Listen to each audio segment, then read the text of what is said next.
அனைவருக்கும் வணக்கம்.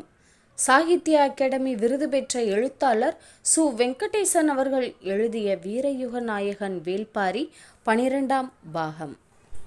ஒரு பொன்வண்டு கூட்டுக்குள் நுழைவதைப் போல இருந்தது. விளிம்பில் கருமை கொண்டு நீண்டு கிடந்த மரக்கிளைகள் அந்த பொன்வண்டின் எண்ணற்ற கால்கள் என காட்சியளித்தன. மாளிகையின் மேல் மாடத்தில் நின்றபடி மேற்கு திசையில் மலையில் மறையும் சூரியனை பார்த்து கொண்டிருந்தார் கபிலர். கண்கள் ஊர்ந்து இறங்கும் பொன்வண்டை பார்த்து கொண்டிருந்தாலும் மனம் முழுவதும் காலை சூரியனே நிறைந்திருந்தான். அருகில் யாரோ வரும் காலடி ஓசை கேட்டு திரும்பினார். மறையும் கதிரவனிடம் ஒளிவாளை ஒப்படைத்து கொண்டிருக்கிறீர்களா என கேட்டுக்கொண்டே இன்முகத்தோடு வந்தான் பாரி. இருவரும் பேசியபடியே இருக்கையில் அமர்ந்தனர். பாரி கேட்டான், காலையில் உச்சிப்பாறை ஏறியதும் மேற்கு திசையை பார்த்தபடி காண கிடைக்காத காட்சி என சொன்னீர்களே, எதை சொன்னீர்கள்?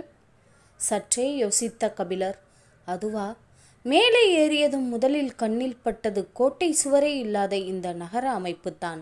இப்படி ஒரு தலைநகர் உலகில் எவ்வியூர் மட்டுமாகத்தான் இருக்கும். எதிரிகளிடமிருந்து தற்காத்து கொள்ள கோட்டை சுவர் எதுவும் எங்களுக்கு தேவையில்லை. ஏனென்றால் எங்களின் ஒத்துழைப்பும் உதவியும் இல்லாமல் யாரும் இந்த பெரும் காட்டையும் மலை முகடுகளையும் கடந்து இங்கு வந்துவிட முடியாது அல்லவா? பாரியின் கேள்வியை ஆமோதித்தார் கபிலர். அதே நேரம் காட்டு உயிரினங்களிடமிருந்து உங்களுக்கு பாதுகாப்பு தேவை. அதற்காகவாவது சுவர் எழுப்பியிருக்கலாமே. அதன் பொருட்டுத்தான் எழுப்பியுள்ளோம். எங்கே எழுப்பியிருக்கிறீர்கள்? என் கண்களுக்கு தெரியவில்லையே. எதுவும் மாயச்சுவர் கட்டியுள்ளீர்களா? பாரி சிரித்தான். உங்களின் கண்களுக்கு தெரிகிறது, ஆனால் அதுதான் சுவர் என்பதை உங்களின் எண்ணம் ஏற்க மறுக்கிறது. கபிலர் உட்கார்ந்த இடத்தை விட்டு எழுந்து பார்த்தார். அவரை கவனித்தபடி பாரி கேட்டான், இந்த காட்டில் எத்தனை வகையான விலங்குகள் இருக்கின்றன என்று யாருக்கு தெரியும்? காட்டு விலங்குகளால் உடைத்து நொறுக்கவோ தாவி கடக்கவோ முடியாத ஒரு கோட்டை மதிலை மனிதனால் கட்டிவிட முடியுமா? கார்காலத்தில் 3 குலகு தின்ற பெண் யானை எவ்வளவு பெரிய கற்கோட்டையையும் தகர்க்கும்.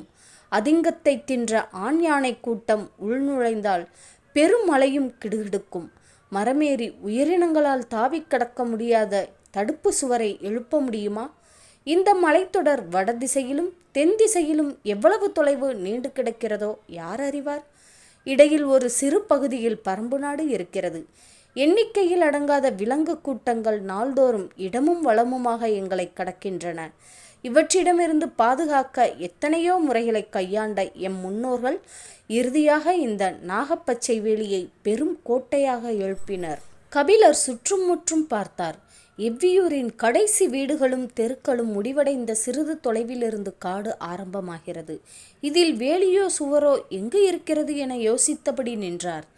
பாரி சொன்னான், ஊரின் எல்லை முடிவடைந்ததும் காடு தொடங்குகிறது. இடையில் வேலி எங்கே இருக்கிறது என்று நினைக்கிறீர்களா?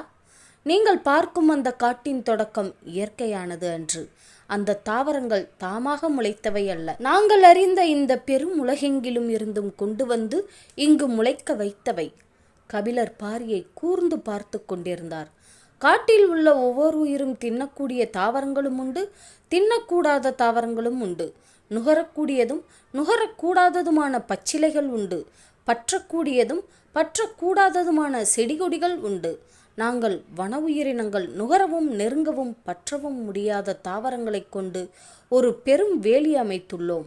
தலைமுறை தலைமுறையாக எங்கள் தாவர அறிவின் சேகரம் இந்த நாகப்பச்சை வேலிதான். எவ்வளவு எளிதான வார்த்தைகளால் எவ்வளவு பெரிய செய்தியை சொல்லிக் கொண்டிருக்கிறான் பாரி. நம்ப முடியாமல் நின்று கொண்டிருந்தார் கபிலர். இதை எப்படி மனிதனால் செய்ய முடிந்தது? அதை செய்ய முடிந்ததால் தான் நாங்கள் இங்கு வாழ்கிறோம். காற்று கூட உள்நுழைய முடியாத இந்த கானகத்தில் ஓரிரு வீரர்கள் காவல் காக்க நாள்தோறும் தூங்கி உயிரோடு எழுகிறோம். எங்கள் குழந்தைகள் மறுநாள் காலை சிரித்து கொண்டு விளையாடுகின்றனர். எங்கள் இளைஞர்களின் இதழ்களில் முத்தத்தின் ஈரம் ஊறிக்கொண்டே இருக்கிறது. இது எப்படி? நாத்தயங்கி வெளிவந்தன கபிலரின் வார்த்தைகள். வெறிமணம் கொண்ட செடி கொடி மரங்களால் சூழ்ந்து கிடக்கிறது இந்த வேலியின் வெளிப்புறம். நடுப்பகுதியோ புறவைரமும் அகவைரமும் பாய்ந்தோடும் மரங்கள் ஒன்றையொன்று பின்னிக் கிடப்பதைப் போல நன்கு திட்டமிட்டு வளர்க்கப்பட்டுள்ளது. வெளிவிஷம் மற்றும் உள்விஷ தாவரங்களால் தழைத்து கிடக்கிறது இந்த முதல் பகுதி. இந்த 3 பகுதிகளின் இடைவெளிகளிலும் நஞ்சு ஏறிய அலறி வேர்கொண்டு சுருக்கு வலை பின்னப்பட்டுள்ளது. நச்சுப்பிசின் வழியும் மருவு தொடரிப்பட்டைகள் இடைவிடாதிருக்கும். ஒன்றன் மேல் ஒன்றாக வைத்து பின்னி பிணைந்து உருவாக்கப்படும் பிணையல் மாலையைப் போல தாவர பச்சிலைகளோடு பிணைந்து கட்டி கிடக்கும். அதன் கணுக்கள் தோறும் வேர்களை உண்டாக்கி அந்த பச்சிலை செடிகள் தழைத்தபடி இருக்கும். இந்த வேலிக்குள் உருவாக்கப்பட்டுள்ள அனைத்து தாவரங்களின் மீதும் குறுக்கும் நெடுக்குமாக படர்ந்து கிடக்கும் எண்ணிலடங்காத படர்கொடிகளும் சுற்று செடிகளும் தான் இந்த நாகப்பச்சை வேலியின் உயிர் நாடி. வலப்புறம் சுற்றும் கொடியும் இடப்புறம் சுற்றும் கொடியும் ஒன்று மாற்றி ஒன்றாக படர்ந்து கொண்டே இருக்கின்றன. சுருண்டு எழும் அவற்றின் ஊசி நாவுகள் எதிரெதிர் திசையில் ஒரு சேர பின்னியபடியே மேலே எழுகின்றன. உதிர்ந்து கொண்டிருக்கும் இலையை கூட இந்த வேலி அந்தரத்தில் நிறுத்திவிடும். விலங்கின் நாசியை வெகு தொலைவிலேயே இந்த வெறிமணம் தாக்கும். அதையும் கடந்து உள்நுழையும் உயிரினம் விஷமுள்ளாலோ நச்சு கணுக்களாலோ நாவில் படும் பச்சிலையாலோ சற்றே மயங்கி அமரும். அந்த கணத்தில் அதன் மயிர்கால்கள் ஒவ்வொன்றையும் பற்றி உள்ளிழுக்கின்றன சுருட்டு கொடிகள். அந்த உயிரினத்தின் இயக்கத்தை மிக விரைவாக தனது கட்டுக்குள் கொண்டு வந்து விடுகிறது இந்த நாகப்பச்சை வேலி. அதன் பிறகு அந்த விலங்கு அமர்ந்த இடத்தில் உள்ள தாவரமும் கரையான்களும் எறும்புகளும் சிலந்திகளும் சற்றே கூடுதல் செழிப்பு கொள்கின்றன. பாரி சொல்வதை வாய்ப்பிழந்து கேட்டுக்கொண்டிருந்தார் கபிலர். தாமரை இதழை ஒன்றன் மேல் ஒன்றாக அடுக்கி அதன் மேல் ஊன்றப்படும் வேலம் முள் முதல் இதழுக்குள் இறங்கும் நேரம்தான் கணப்பொழுது, 3ஆம் இதழை கடக்கும் நேரம்தான் இமைப்பொழுது, 6ஆம் இதழுக்குள் நுழையும் நேரம்தான் வினாடி பொழுது. எந்த ஒரு விலங்கின் இயக்கத்தையும் வேலம் முள் 6ஆம் இதழை கடக்கும் பொழுதுக்குள் நிறுத்திவிடும் ஆற்றல் இந்த நாகப்பச்சை வேலிக்கு உண்டு என்று எம் முன்னோர் கூறுவர். இயற்கையை பற்றிய பேரறிவின் முன்னர் தூசி என நினைத்து கொண்டிருப்பதாக கபிலர் உணர்ந்தார். மேற்கு மலையின் விளிம்பில் பொன்வண்டு தனது கடைசி கால்களை உள்ளிழுத்து கொண்டிருந்தது. பாரி இறங்கும் சூரியனையே பார்த்து கொண்டிருந்தான். ஆச்சரியம் விலக்கி சற்றே ஆர்வம் மேலிட கபிலர் கேட்டார், எந்த வெறிமணம் யானைகள் கூட்டத்தை விரட்டக்கூடியது? ஒளி உள்வாங்கும் அழகை பார்த்தபடி பாரி சொன்னான், 7 இலைப்பாலை. கபிலரின் கண்கள் பூத்தன. அந்த மரத்தின் வாடையை நுகரும் யானைகள் காதத் தொலைவுக்கு விலகி ஓடும் என்றான் பாரி. அந்த மரங்கள் எங்கே இருக்கின்றன? நான் அருகில் சென்று பார்க்க வேண்டும். பாரியின் உதட்டில் சின்னதாக ஒரு சிரிப்பு ஓடி மறைந்தது.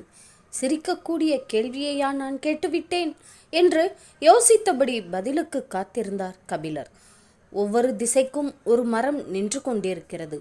எறும்பு கூட்டங்கள் போல் யானை கூட்டங்கள் திரியும் இந்த காட்டில் திசைக்கு ஒரு மரம் போதுமா? அதற்கும் அதிகமாக வைத்தால் எவ்வியூர் தாங்காது என்றான் பாரி. கபிலருக்கு பதில் விளங்கவில்லை. பாரி சொன்னான், அந்த மரத்தால் வேறு தொல்லைகள் இருக்கின்றன. மத யானை 7 இலை பாலையின் வாசனையை நுகர்ந்து விட்டால் வெறிகொண்டு வந்து அந்த மரத்தை அடியோடு பிடுங்கி எரிந்து நாசம் செய்துவிடும். பின் எப்படி சமாளிப்பீர்கள்? அதன் பிறகு மனித முயற்சிதான். ஆயுதங்களும் பறை ஒளிகளும் தீப்பந்தங்களும் தான் கை கொடுக்கும். திசைக்கு ஒன்று என்றால் வந்த திசையில் இருக்கும் அந்த ஒன்றோடு அதன் ஆத்திரம் தனிய வாய்ப்பு இருக்கிறது அல்லவா? இப்படி ஒரு நிகழ்வு 3 தலைமுறைகளுக்கு முன்னர் நடந்ததாக சொல்வார்கள். ஆர்வத்தில் கேட்ட கேள்வி அதிர்ச்சியை பதிலாக கொடுத்தது. கணப்பொழுதுக்குள் மாறி செல்லும் உணர்வுகளின் வழியே பயணமாகி கொண்டிருந்தது கபிலரின் எண்ணம். அது மட்டுமல்ல, இன்னொரு பிரச்சனையும் உண்டு. அதுதான் மிக முக்கியமானதும் கூட. என்ன அது? அந்த மரத்தின் வாசனை காமத்தை தூண்டும். கோல் கொண்டு நெருப்பை கிளறுவதைப் போல அது வாசனையை கொண்டு காமத்தை கிளர்த்தி கொண்டே இருக்கும். சற்றே இடைவெளி விட்டு பாரி சொன்னான், எவ்வியூருக்குள் வேறு வேலையும் நடக்க வேண்டுமல்லவா? அதனால்தான் திசைக்கு ஒரு மரம் மட்டும் வைத்திருக்கிறோம். பாரியின் சொல்லை தாண்டி வெளிவந்தது சிரிப்பு. கபிலரும் சேர்ந்து சிரித்தார். நினைவு வந்ததும் சட்டென சிரிப்பை அடக்கிவிட்டு கேட்டார், அதனால்தான் மரத்தின் அருகில் நான் சென்று பார்க்க வேண்டும் என்று கேட்டதற்கு நீ சிரித்தாயா? அவ்வளவு நேரம் அடக்கமாக வெளிப்பட்ட சிரிப்பு இப்போது பீறிட்டது. சிரித்தபடியே ஆம் என தலையை மேலும் கீழுமாக ஆட்டினான் பாரி. கபிலர் சற்றே வேகமாக 7 இலைப்பாலையை அடியோடு வீழ்த்தும் மதையானை மனிதரிலும் உண்டு. சட்டென பாரி சொன்னான், காமம் கண்டு பயந்த சொல் இது. பயம் இல்லை என்று சொல்ல நான் பொய்யன் அல்ல. ஆனால் பயப்பட மாட்டேன் என சொல்ல பொய் தேவையில்லை. அதுதான் புலவன். சொல் சுடும்போது சொல்லை சுடுவான் என்று சொல்லக் கேட்டுள்ளேன். இன்றுதான் சொல்லிக் கேட்கிறேன். நாழிகை மணியோசை எவ்வியூர் முழுவதும் எதிரொலித்தது. சூரியன் முழுவதும் விழுந்தவுடன் இருள் காட்டின் எல்லா திசைகளிலிருந்தும் இறங்கி வந்து கொண்டிருந்தது. பந்தங்களை ஏற்றும் வீரர்கள் கையில் நீண்ட குழல் போன்ற விளக்குகளுடன் ஓர் இடம் நோக்கி குவிந்து கொண்டிருக்கின்றனர்.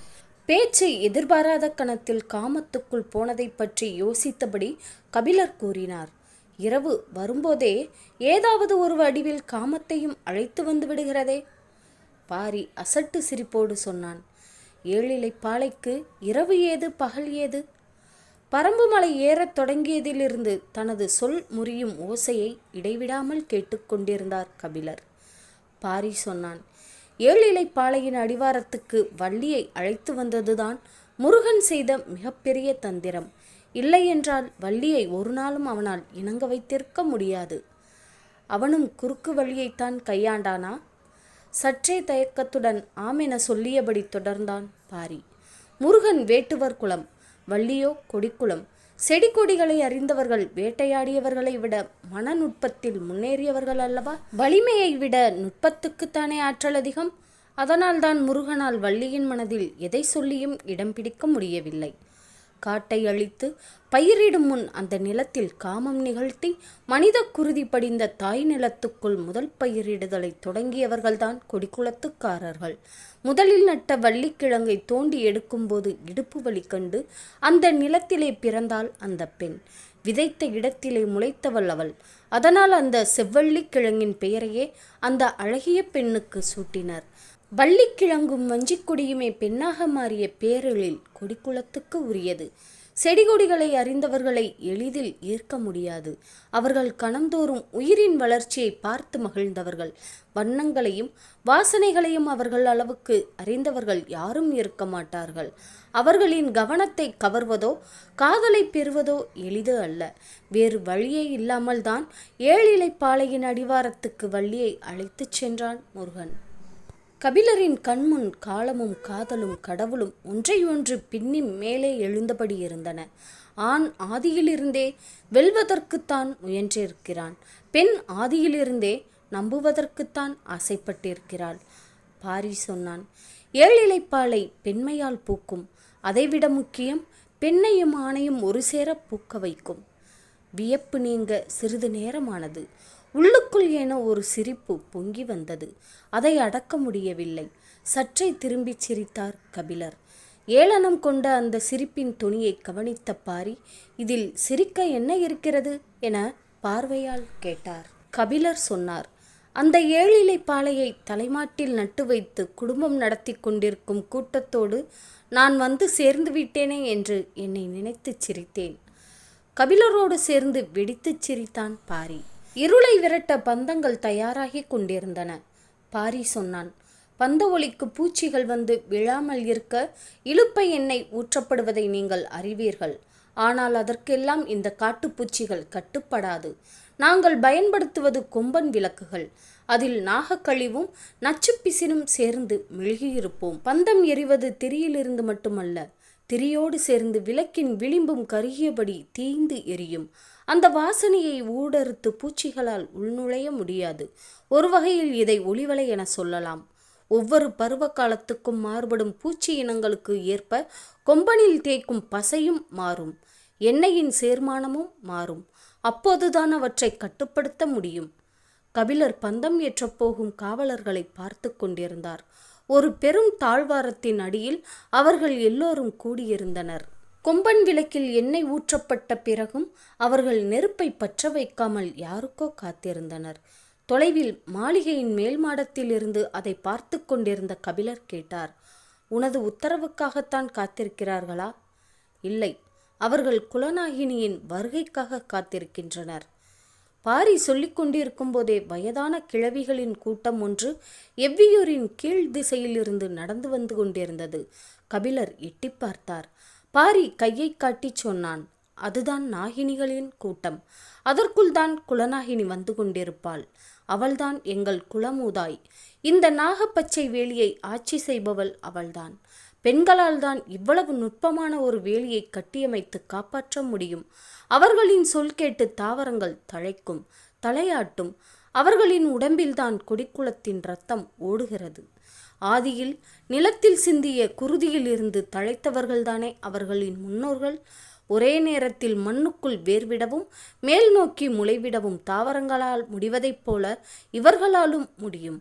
கருவுக்குள் புது உயிர் சூழ்கொள்ளும் கணத்தில் கூட பிறந்த குழந்தைக்காக மார்பில் பால் சுரந்து கொண்டிருக்கும் அல்லவா. எல்லாம் தாவர பச்சினிகள், அபார ஆற்றல் படைத்தவர்கள். இவர்களிடம் மிக கவனமாக இருக்க வேண்டும். பாரியின் குரலுக்குள் இதுவரை கேட்டு அறியாத அச்சம் இருந்தது. குல சமூகத்தில் பெண்ணின் தலைமை இடத்தை வேளிர் குலம் அப்படியே வைத்துள்ளது. எங்களின் மூதாயின் குரலுக்கு குலமே அஞ்சும் என்றான் பாரி. இவர்கள் பேசிக்கொண்டிருக்கும் போது அந்த கூட்டம் பந்தங்கள் ஏற்றப்படும் தாழ்வாரத்துக்கு வந்து சேர்ந்தது. நகரெங்கும் ஏற்றப்பட வேண்டிய பந்த எண்ணெய்களின் வாடையையும் கொம்பன் விளக்கின் வாடையையும் நுகர்ந்து பார்த்தபடியே ஒவ்வொரு விளக்காக ஏற்றி கொடுத்து கொண்டிருந்தார்கள் நாகினிகள். ஏற்றப்பட்ட விளக்குகளை கையில் ஏந்திய வீரர்கள் அவற்றை உரிய இடங்களுக்கு எடுத்து சென்று கொண்டிருந்தனர். நாகப்பச்சை வேலியையும் ஒளிவலையையும் நிர்வகிப்பவர்கள் குலநாகினியின் தலைமையிலான பெண்களே. அவர்கள்தான் பருவ காலங்களின் தன்மையை அறிந்து செய்ய வேண்டிய எல்லா முன்னெச்சரிக்கைகளையும் செய்து இந்த நகரத்தையும் எங்களையும் காத்து வருகிறவர்கள். ஆண்கள் எல்லோரும் விலங்குகளை வேட்டையாடவும் வெளி உலக மனிதர்களிடமிருந்து தற்காக்கவும் தான். புல்பூண்டிலிருந்து இலையின் முனைக்கு வந்து இரு கால்கள் நீட்டி எட்டி பார்க்கும் எறும்புகள் வரை அறிந்தவர்கள் அவர்களே. பிரமிப்பு நீங்காமல் இருந்தது பாரியின் ஒவ்வொரு வார்த்தையும். வந்ததிலிருந்து இதுவரை பார்த்தறியாத பாரியை கபிலர் இப்போது பார்த்து கொண்டிருந்தார். நாகினிகள் பார்க்கிறார்கள், வாருங்கள் கீழ் இறங்கி போவோம் என்றான் பாரி. இருவரும் அந்த இடம் நோக்கி நடந்தனர். வீரர்கள் தீப்பந்தம் ஏந்தி எல்லா திசைகளிலும் சென்று கொண்டிருந்தனர். எல்லா தீப்பந்தங்களும் அந்த இடத்தில் வைத்துத்தான் ஏற்றப்படுவதால் அங்கு கரும்புகை நிரம்பியிருந்தது. உள்ளே இருக்கும் யாருடைய முகமும் அருகில் வரும் வரை தெரியவில்லை. கரும்புகைக்குள் நுழைந்ததும் பாரி வணங்கினான். கபிலருக்கு புகைவாடை பெரும் உமட்டலை கொடுத்தது. கண்கள் வேறு எரிந்தன. உள்ளுக்குள் இருக்கும் யார் முகமும் தெரியவில்லை. உமட்டலை அடக்கியபடி கண்களை கசக்கி கசக்கி பார்த்தார். புகை பொங்கி பொங்கி வந்து கொண்டிருந்தது. மூக்கில் கார நெடியேறி தும்மல் உருவானது. மூச்சு இழுத்து வாய் திறந்தபடி தும்மப்போகும் அந்த நொடியில் மூக்குக்கு மிக அருகில் தெரிந்தது பெருவிழி விரிந்திருந்த குலநாகினி முகம். பரம்பின் குரல் ஒலிக்கும்.